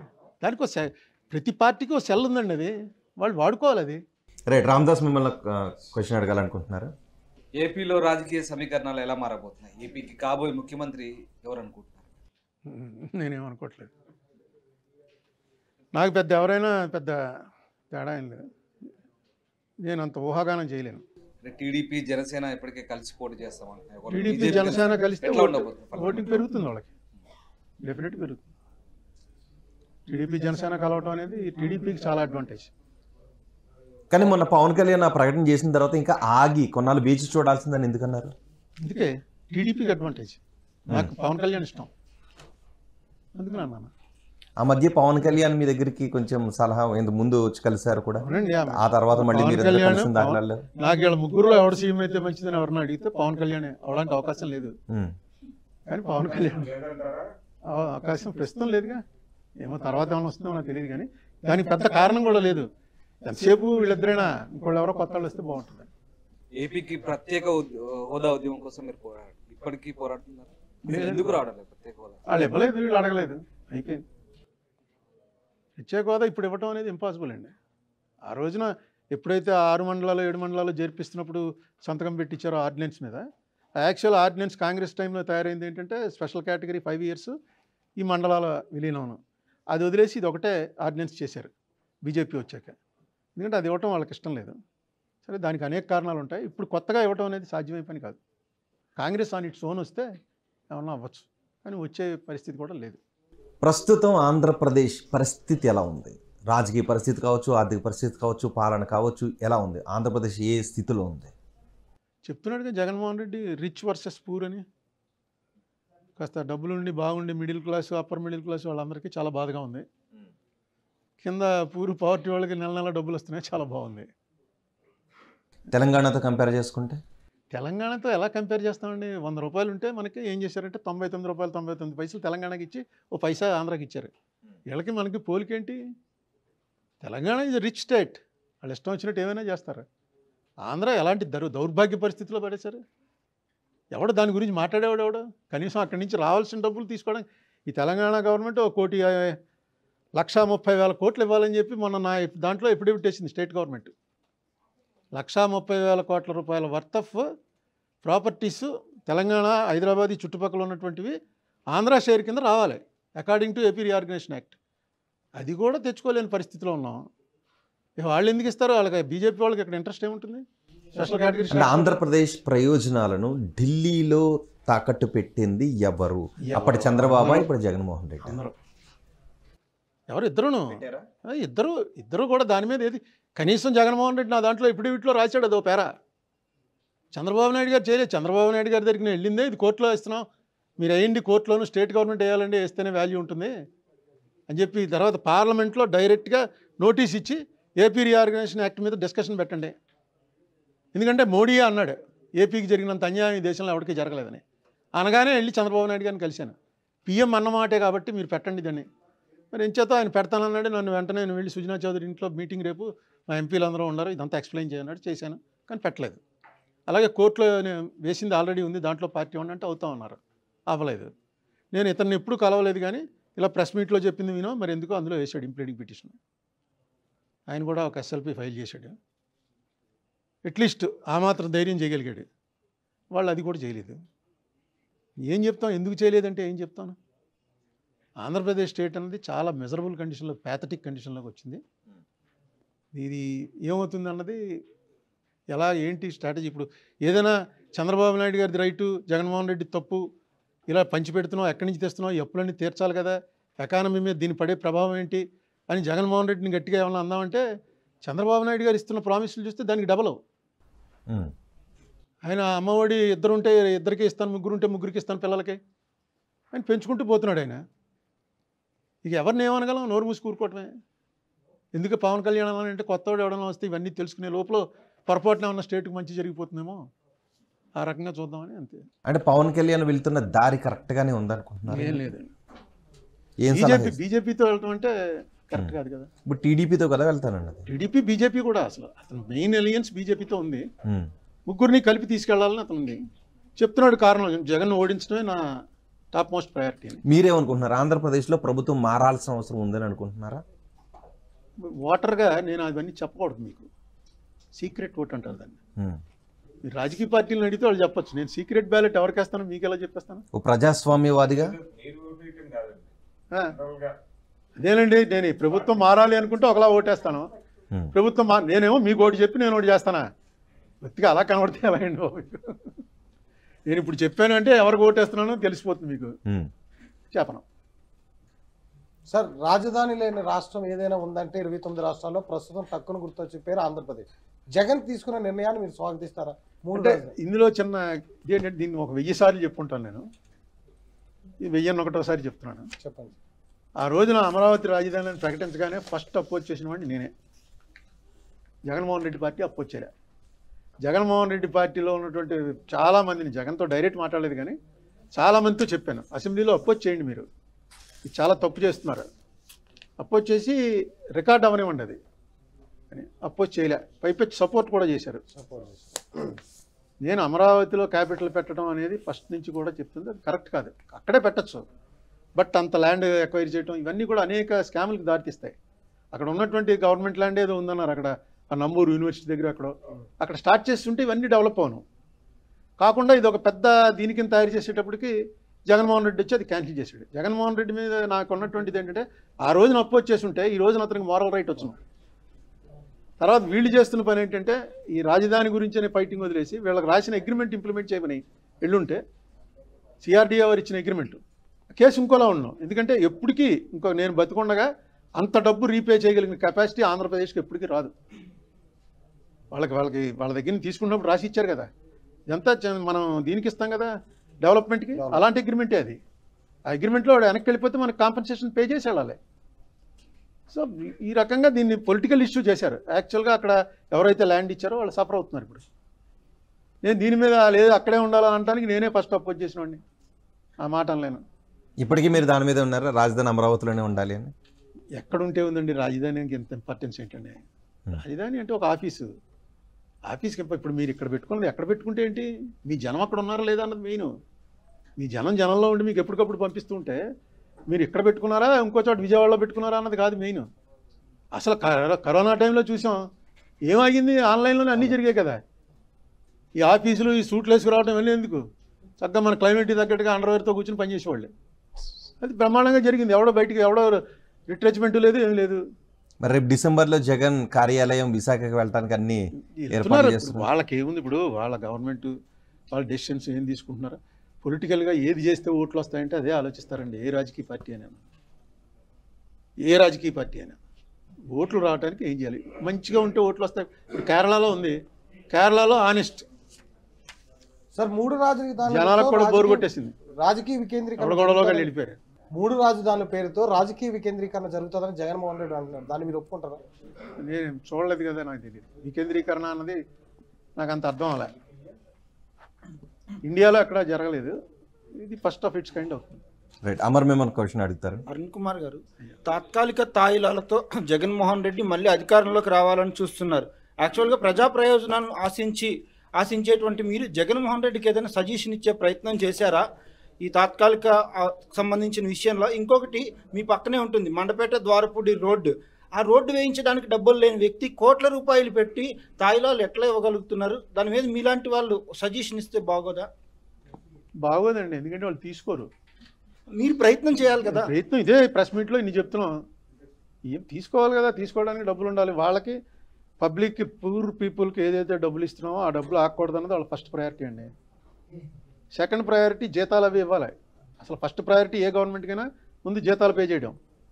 జగన్ గవర్నమెంట్కి అది సెకండ్ అయింది, ముందు పెన్షన్లు ఇవ్వడం అయింది.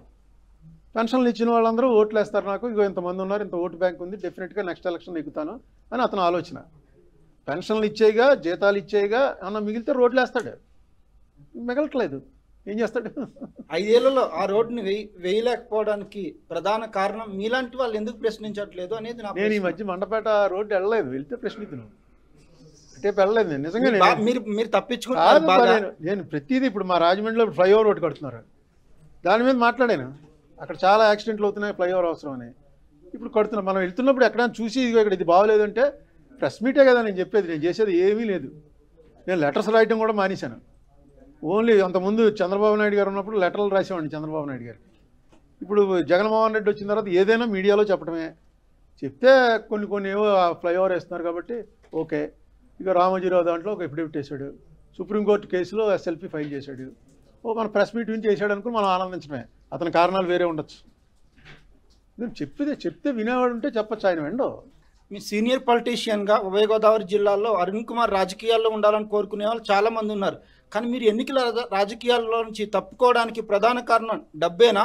2004లో మీకంటే 10 రెట్ల ఆస్తిపరులున్న సర్వారాయుడు ఎస్బీబీకే మీద గెలిచిన మీరు ఎందుకు ఈ డబ్బుకే భయపడి మీరు బయటకు వచ్చేసారు ఎన్నికల రాజకీయాల నుంచి? లేదు, భయపడి కాదు. నాకు 60 ఏళ్ల తర్వాత రిటైర్ అయిపోవాలని రాజశేఖర రెడ్డి గారు ఇచ్చిన స్టేట్మెంట్ రాసింది నేనే. ఆయన 60 ఏళ్ళకి చచ్చిపోయాడు. నేను 60 ఏళ్ళకి కరెక్ట్గా అన్నీ కలిసి వచ్చే పార్టీలోంచి కూడా ఎక్స్పెల్ అయిపోయాను, కాంగ్రెస్లోంచి. సరే మానేశాను. తర్వాత నాకు జాబ్ సాటిస్ఫాక్షన్ లేదు. నాకు యాజ్ అన్ ఎంపీ నేను 10 ఏళ్ళు పనిచేసిన దాంట్లో సంభవం నాకు సూట్ అయ్యేది కాదనుకున్నాను. అందుకని మానేశాను. ఇప్పుడు ఇంకా కొత్త ఏదో కోర్టు వేసుకుని కోర్టుకి వెళ్ళటం, ఇలాంటి కొత్త అలవాట్లు చేసుకోవటం కొంచెం కష్టమైంది. ఆ గంగిరెద్దు వేషం వేసుకుని వెళ్ళలేకపోయి అది కూడా ట్రై చేశాను, అది మానేశాను. ఇదేదో ప్రెస్ మీట్లు పెడుతున్నాం, యూట్యూబ్ ధర్మం అని సరదాగా కాలక్షేపం అయిపోతుంది. పెద్ద అందులో డబ్బు గురించి దాని గురించి ఏం కాదు, పెద్ద ఇంట్రెస్ట్ లేదు, తగ్గిపోయింది. నేను ఇప్పుడు కూడా ఎవరైనా కాళ్ళు పట్టుకుని ఏదో పోస్ట్ తీసుకోగలను. ఎలక్షన్ నిలబడకుండానే చంద్రబాబు నాయుడు గారు ఇస్తారు, జగన్మోహన్ రెడ్డి గారు ఇస్తారు, ఎవరిని అడిగినా ఇస్తారు. ఏ పోస్ట్ కావాలనుకుంటారు? పోస్ట్ ఏదో ఖాళీగా ఉండలేక ఏదో ఒకటి అనిపించుకోవాలనుకోండి. బాబు 2 గన్మెన్లు ఉండే పోస్ట్ ఏమన్నా చూడమంటే 2 గన్మెన్ల పోస్ట్. అది పెద్ద కష్టమేం కాదు, కానీ ఎందుకు మనం చేసే జాబ్లో సాటిస్ఫాక్షన్ లేకపోతే అసలు పని చేయలేం. మీకు జగన్ గవర్నమెంట్ నుంచి ఆఫర్ ఏమైనా వచ్చిందా నామినేటెడ్ పోస్ట్కి సంబంధించి? ఏమండి, గవర్నమెంట్ నుంచి ఏం ఆఫర్లు రావు. ఎవడో తెలుసున్నవాడు మీలాంటి వాళ్ళు. ఇప్పుడు మీరు అన్నారు మీరు రాజకీయాల్లో ఉండాలని చాలామంది అనుకుంటున్నారు. చాలామంది అంటే మీరే. ఎవడనుకుంటాడు? ఎవడికి కావాలి ఎదురుకుండా కనబడితే అంటాడు అదేంటండి మీరు వెళ్ళిపోతే రాష్ట్రానికి చాలా హాని జరిగింది అంటే మనం కూడా నమ్మినట్టు నటించడమే. ఏముండవు ఎవరికి కూడా. నేను పెద్ద ఇందులోనే ఎక్స్పర్ట్ని కాదు. రైట్. ఎక్స్పర్ట్లు అయితే తీసుకుని మనతో ఉండటం మంచిది అనుకుంటారు. నేను ఎందులోనే ఎక్స్పర్ట్ని కాదు. మీరు రీసెంట్గా అక్టోబర్ 30వ తారీఖు లోపు మరో అరెస్ట్ తప్పదు అంటున్నారు. అది చంద్రబాబు అరెస్ట్ కన్నా ఎక్కువ తీవ్రత ఉంటుందన్న. అరెస్ట్ ఎవరిది? ఒక విచిత్రం అనమాట. నేను ఎప్పుడు అనలేదు ఆ మాట. నా పేరు మీద బ్రహ్మానందం గారు ఉన్నాడు యాక్టర్, ఆయన ఫోటో వేసి ఏదో ఒకటి రాసేస్తుంటారు. తర్వాత రాజకీయాల్లో ఉన్న వాళ్ళు నాదే అనుకుంటాను, నా ఫోటో పెట్టి ఏదో ఒకటి పెట్టేస్తుంటారు. నేను ఎప్పుడు అనలేదు 31 అరెస్ట్ అని. దాని మీద చాలా జరిగింది. నన్ను ఫోన్లు చేసి చాలామంది మీడియా వాళ్ళు కూడా అడిగారు ఎవరండి అరెస్ట్ అని. కానీ వైసీపీ నాయకులు అంటున్నారు నారా లోకేష్ అరెస్ట్ గురించి, తర్వాత ఇంకా టీడీపీ నాయకుల చాలా అరెస్టులు ఉంటాయని వైసీపీ నాయకులు అయితే అంటున్నారు. సో ఈ పరిణామాలు ఎంతవరకు వెళ్తాయి? వైసీపీ నాయకులు అంటున్నారంటే వాళ్ళకి ఏదో తెలిసి ఉండాలి. అందుకే అంటున్నారు. ఏముండవండి, అరెస్ట్ అనేది ఎప్పుడు కూడా అరెస్ట్ కాబడిన వాడికి అడ్వాంటేజా? ఇప్పుడు టీడీపీకి అడ్వాంటేజ్ ఉంటుందా? చంద్రబాబు జైల్లో ఇప్పుడు జగన్మోహన్ రెడ్డి ఎలాగ అంత లీడర్ అయ్యాడు? జగన్మోహన్ రెడ్డి నా వేళ అరెస్ట్ చేయకుండా ఉంటే జగన్మోహన్ రెడ్డి ఇంత లీడర్ అయ్యేవాడా? ఇప్పుడు ఈ పరిణామం టీడీపీకి రాబోయే ఎన్నికల్లో అడ్వాంటేజ్ అవుతుందా? అదే ఏ లెవెల్ అడ్వాంటేజ్ అనేది చెప్పలేం, కానీ డిసడ్వాంటేజ్ ఉండదు. చంద్రబాబు నాయుడు అరెస్ట్ అవడం వల్ల డిసడ్వాంటేజ్ లేదు. మౌలి గారు మిమ్మల్ని క్వశ్చన్ అడగాలనుకుంటున్నారు. అరుణ్ కుమార్ గారు, ఆంధ్రప్రదేశ్ రాష్ట్ర విభజన రాజ్యాంగబద్ధంగా జరగలేదని మీరు సుప్రీంకోర్టులో కేసు వేశారు, ఇంకా న్యాయ పోరాటం చేస్తున్నారు. రాష్ట్రం విడిపోయి 9.5 సంవత్సరాలు. ఏ న్యాయం కోరుకొని మీరు ఈ న్యాయ పోరాటం చేస్తున్నారు? ఏంటి మళ్ళీ 2 రాష్ట్రాలు ఒకటే అవుతాయా? మీ ఉద్దేశం ఏంటి? అసలు ఏ న్యాయం కావాలి మీకు? అలా కాదండి, రేప్ చేయబడినటువంటి మహిళ ఎందుకు కోర్టుకు వెళ్ళి గొడవ చేయాలి? ఏమన్నా వస్తుందా వెనక్కి? రేపు చేసిన ఆ బాధలో ఆయన చంపేయాలి. అసలు చంపలేకపోయింది కాబట్టి కోర్టులో ఉన్న తేల్చిడికి శిక్ష చేయాలి. నేను ఇదే ప్రశ్న అడిగాను అనుకోండి, ఎందుకమ్మా ఇప్పుడు ఏమన్నా వస్తుందని వెనక్కి? జరిగింది కదా. అంటే రాష్ట్ర విభజన రేప్ జరిగింది. ఆ వేళ రేప్తో పోలుస్తున్నారా? ఎన్నోసార్లు పోల్చాను. కొంచెం తెలుగులో అగాయిచ్చాను, ఇంగ్లీష్లో రేప్ అంటాం. ఏంటంటే తలుపులు వేసేసి ఓటింగ్ జరగకుండా లోపల అయిపోయింది అన్నారు. మన ఫండమెంటల్ ఏంటంటే ఆర్టికల్ 100 ప్రకారం మన డెమోక్రసీలో కాన్స్టిట్యూషన్లో ఆర్టికల్ 100 ప్రకారం ఏ ప్రశ్న అయినా సరే జవాబు ఎలా తేల్చాలరా అంటే ఆ ప్రశ్న మీద డిబేట్ జరిగిన తర్వాత ఎంతమంది అనుకూలం ఎంతమంది వ్యతిరేకం చేతులు ఎత్తండనో లేకపోతే. సాయిద్ మిమ్మల్ని క్వశ్చన్ అడగాలనుకుంటున్నారు. సార్, ఇప్పుడు ప్రజెంట్గా మెయిన్ అందరు పాలిటీషియన్స్ చూసుకుంటే వాళ్ళు మాట్లాడే భాష చాలా అంటే ఇప్పుడున్న యంగ్స్టర్స్కి కూడా తప్పుదోవ పట్టించే విధంగా ఉంది సార్. అంతెందుకు రీసెంట్గా 2 చిన్నపిల్లలు కూడా మాట్లాడుతూ, ఒకరు టీడీపీకి సంబంధించిన పార్టీలో మాట్లాడుతూ, వైఎస్ జగన్ మీ తండ్రికి మాంసం ముద్దైనా దొరికింది, నువ్వైతే అసలు అడ్రస్ లేకుండా పోతావు అని చెప్పి వీళ్ళు చెప్పడం జరిగింది.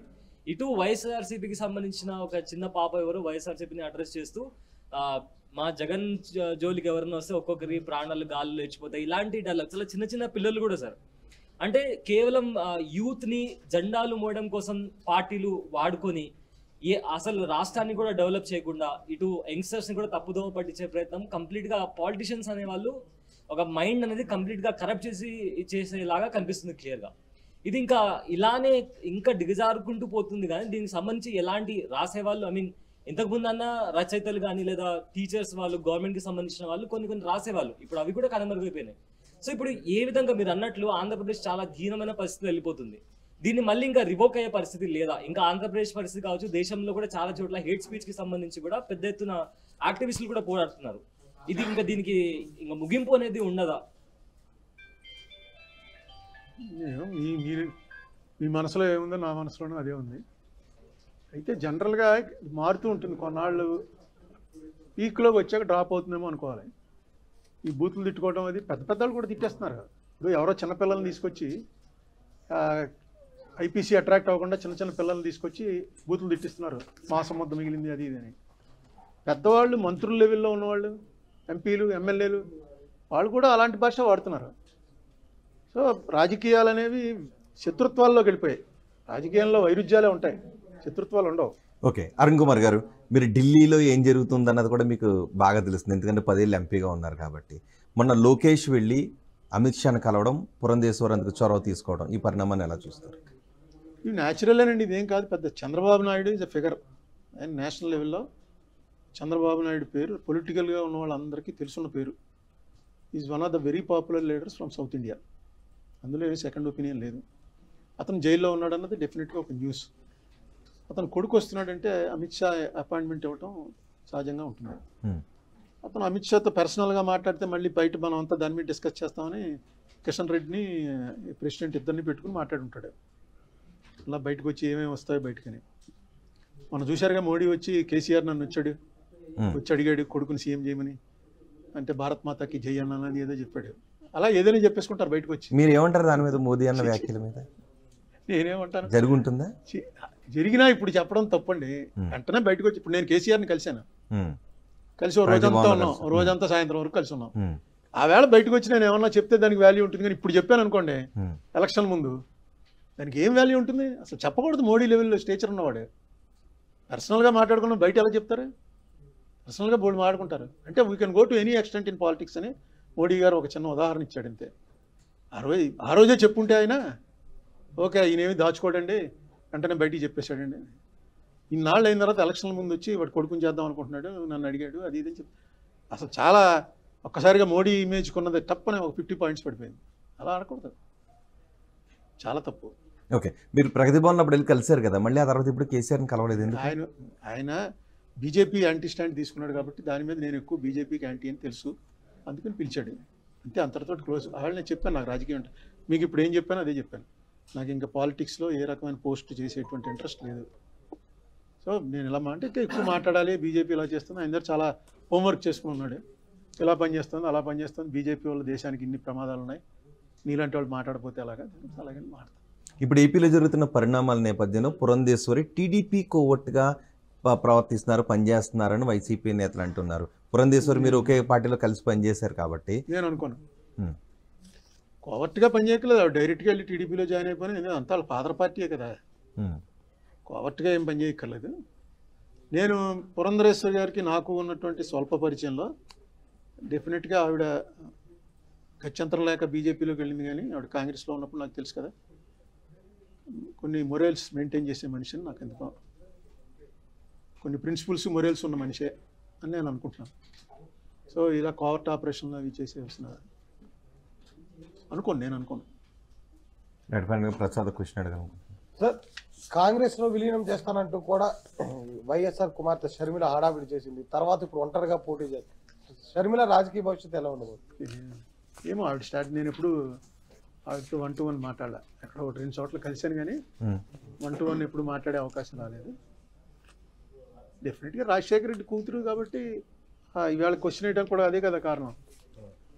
ఆ లైకింగ్ ఉంటుంది మా అందరికీ. రాజశేఖర రెడ్డి పిల్లలు, రాజశేఖర రెడ్డి వీళ్ళందరినీ చిన్నప్పటి నుంచి చూసాం. వాళ్ళకి మేము గుర్తుండకపోవచ్చు, కానీ రాజశేఖర రెడ్డి గారి ఎమ్మెల్యేగా ఉన్నప్పుడు 78-83 మధ్య అప్పటి నుంచి మాకు వీళ్ళందరినీ చూస్తూనే ఉన్నాం. బాగుండాలని జనరల్గా అనిపిస్తుంది. రాజశేఖర రెడ్డి పిల్లలు ఎక్కడ ఉన్నా బాగుండాలి. సార్, వచ్చే నెలలో తెలంగాణ ఎన్నికలు జరగబోతున్నాయి. కర్ణాటక సీన్ రిపీట్ చేస్తామని కాంగ్రెస్ చెప్తుంది, లేదు హ్యాట్రిక్ సాధిస్తాం కేసీఆర్ చెప్తున్నారు. మీ మీ నాకు ఆంధ్ర గొడవే తెలియదు అంటే తెలంగాణ గొడవ నేనేం చెప్పను. రైట్, రాబోయే రోజులు ఆంధ్ర రాజకీయాలు ఎలా ఉండబోతున్నాయి? ఇలాగే ఉంటాయి. ఎలా ఉంటాయి? ఇలా సడన్గా నేను మీ స్టూడియోలో ఉన్నానని అన్ని మారిపోతాయా? ఇలాగే ఉంటాయి. అంటే 175కు 175 వైసీపీ అంటుంది కదా, గతంలో వచ్చిన స్థానాల కంటే తగ్గుతాయా, పెరుగుతాయా, లేకపోతే టీడీపీ జనసేన కలిసి పోటీ చేస్తే వీళ్ళిద్దరిని బీజేపీ వాళ్ళు కలవనిస్తారా? అంటే ఇవన్నీ ఎప్పుడు తెలుస్తాయంటే ఎలక్షన్ దగ్గర పడ్డాక మార్పు జనంలో ఉన్నటువంటిది కనబడుతూ ఉంటుంది కొంత. అది కూడా తప్పు అయిపోతున్నాయి. మీకు గుర్తుందో లేదో 2007లో అన్ని సర్వేలు నెగిటివ్ చేస్తూ Mayawati on her own government form చేసింది. నేను అప్పుడు అక్కడ అబ్జర్వర్గా కూడా వెళ్ళాను. కాంగ్రెస్ పార్టీలో ఏసీ సెక్రటరీగా ఉండి ఎప్పుడూ ఎక్స్పెక్ట్ చేయలే. Mayawati on her own government form చేసింది వితౌట్ టేకింగ్ ఎనీ ఎలియన్స్. అందుకని ఇవన్నీ కూడా ఆఖరి నిమిషానికి ఏమవుతుంది అన్నది ఎవరు చెప్పలేరు. బట్ డెఫినెట్గా చంద్రబాబు నాయుడు జనసేన కలిసి వెళ్ళటం అనేది మాత్రం చంద్రబాబు నాయుడు పార్టీకి చాలా అడ్వాంటేజ్. జనసేన ఇంకా 6%లో ఉంది కదా ఓట్ షేర్. డెఫినెట్గా జనసేన వాళ్ళు చాలామంది గెలుస్తారు. మొన్నట్లాగా అందరూ ఓడిపోయి ఒకడే నెగ్గే పరిస్థితి ఉండదు. వీళ్ళిద్దరూ కలిసి వెళ్తే ఒక మా జిల్లాల్లో, అలా రాయలసీమలో ఎలా ఉంటుందో తెలియదు, కోస్టల్ ఏరియాలో ఎక్కువగా కాపు డామినేటెడ్ ఏరియాలో వాళ్ళకి చాలా అడ్వాంటేజ్. సో బీజేపీతో తెగదింపులు చేసేసుకుంటాడు పవన్ కళ్యాణ్. బీజేపీ కూడా ఉన్నా పర్వాలేదు. 3 పార్టీలు కలిసి వెళ్తే కూడా ఓకే, వీళ్ళు 2 పార్టీలు బెస్ట్ చాయిస్. 3 కలిసి వెళ్ళినా ఓకే, పర్వాలేదు. చంద్రబాబు ఇది ట్రయాంగిల్ ఫైట్ అయితే మళ్ళా ఎగ్జిస్టింగ్ గవర్నమెంట్ ఎవరైతే ఉన్నారో వీళ్ళకి కొంచెం అడ్వాంటేజ్ ఉండొచ్చు. ఓకే, ఫైనల్గా ఆంధ్రప్రదేశ్లో కాంగ్రెస్ చచ్చిపోయింది. ఆంధ్రప్రదేశ్లో కాంగ్రెస్ లేదు. కాంగ్రెస్ నేతలు ఇనాక్టివ్ అయిపోవడము, లేదంటే కిరణ్ కుమార్ రెడ్డి లాంటి వాళ్ళు వేరే పార్టీలోకి వెళ్ళడం జరిగింది. రేపు తెలంగాణలో కాంగ్రెస్ నెగ్గితే ఆంధ్రాలో కూడా అదే క్వశ్చన్ అడగాలనుకుంటున్నాను. సో ఆంధ్రప్రదేశ్లో మళ్ళీ కాంగ్రెస్కి పునర్జయం వస్తుందా? షర్మిల లాంటి వాళ్ళని మళ్ళీ అక్కడ పంపించాలని మన కాంగ్రెస్ కూడా అనుకుంది. 2014 నాటికి ఉన్న కాంగ్రెస్ పరిస్థితి ఆంధ్రప్రదేశ్లో వస్తుందని నేను ఎప్పటికీ రాదు. బట్ తమిళనాడులో ఉన్న పరిస్థితి వస్తుంది. ఏదో పార్టీలో ఎలియన్స్ వెళ్ళడం, ఆ పరిస్థితి రావచ్చు. తెలంగాణలో నెగ్గితే చూడాలి. తెలంగాణలో నెగ్గుతుందా ఏమవుతుందో తెలియదు కదా. Right, thank you very much Unduri Arun Kumar గారు ఆర్టీవీ స్టూడియోకి వచ్చి అన్సెన్సర్లో పాల్గొని చాలా క్వశ్చన్స్కి ఆన్సర్ చేసినందుకు. ఇవి ఆంధ్రప్రదేశ్లో రాజమండ్రి ఎంపీగా 10 సంవత్సరాలు చేసి విభజన తర్వాత రాజకీయాలకు పూర్తిగా దూరంగా ఉంటున్నాను, కానీ కేవలం పోటీ రాజకీయాలకు మాత్రమే దూరంగా ఉంటున్నాను తప్పితే రాజకీయాలకు దూరంగా లేను అంటూ రాజకీయ వేడిని మాత్రం రగిలిస్తూ ఉన్న ఉండవల్లి అరుణ్ కుమార్తో అన్సెన్సార్ విశేషాలు. తాజా సమాచారం కోసం చూస్తూనే ఉండండి ఆర్టీవీ. మరిన్ని వీడియోస్ కోసం ఛానల్ ని సబ్స్క్రైబ్ చేయండి. లేటెస్ట్ అప్డేట్స్ కోసం వాట్సాప్ ఛానల్ ని ఫాలో చేయండి. అండ్ లింక్ డిస్క్రిప్షన్ లో ఉంది.